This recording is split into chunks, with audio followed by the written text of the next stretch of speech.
আমি আজ একটি কবিতা শোনাবো।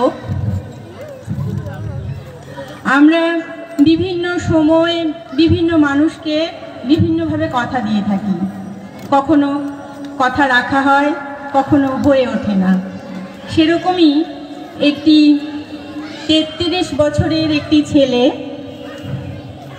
তাকে বিভিন্ন সময় বিভিন্ন মানুষ বিভিন্নভাবে কথা দিয়েছিল, কিন্তু তার কথা অনেকেই রাখেনি। তাকে নিয়েই সুনীল গঙ্গোপাধ্যায় একটি কবিতা রচনা করেছেন। কবিতার নাম কেউ কথা রাখেনি। কবি সুনীল গঙ্গোপাধ্যায়। আমি মুন সরকার। ছোটবেলায় এক বৈষ্টমী তার আগমনী গান হঠাৎ থামিয়ে বলেছিল, শুক্লা দ্বাদশীর দিন অন্তরাটুকু শুনিয়ে যাবে। তারপর কত চন্দ্রভূ অমাবস্যা চলে গেল, সেই বৈষ্টমী আর এলো না। 25 বছর প্রতীক্ষায় আছি।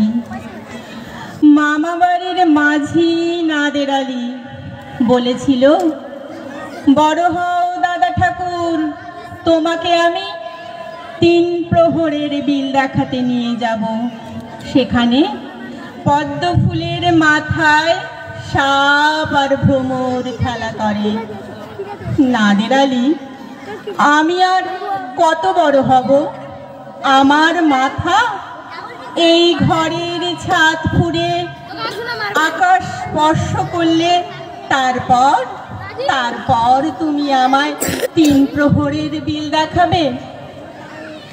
একটাও রয়্যাল গুলি কিনতে পারিনি কখনো।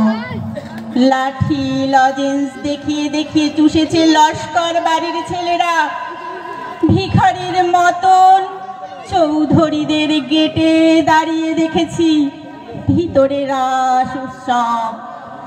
অবিরল রঙের ধারার মধ্যে সুবর্ণ কঙ্কন পরা ফর্সা রমণীরা কত রকম আমোদে হেসেছে। আমার দিকে তারা কেউ ফিরেও চায়নি। বাবা আমার কাজ ছুঁয়ে বলেছিলেন, দেখিস একদিন আমরাও। বাবা এখন অন্ধ, আমাদের দেখা হয়নি কিছুই।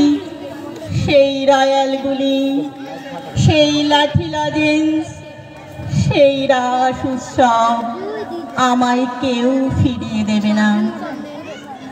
বুকের মধ্যে সুগন্ধি রুমাল রেখে বরুণা বলেছিল, যেদিন আমায় সত্যিকারের ভালোবাসবে সেদিন তোমার বুকেও এরকম আতরের গন্ধ হবে।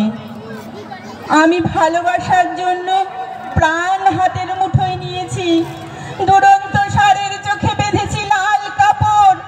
বিশ্ব সংসার তন্ন তন্ন করে খুঁজে এনেছি 108টা নীল পদ্ম। তবু কথা রাখেনি বরুণা।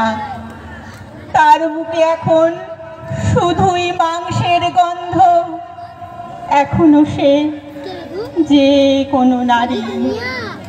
কেউ কথা রাখেনি। 33 বছর কাটলো, কেউ কথা রাখে না, কেউ কথা রাখে না। নমস্কার।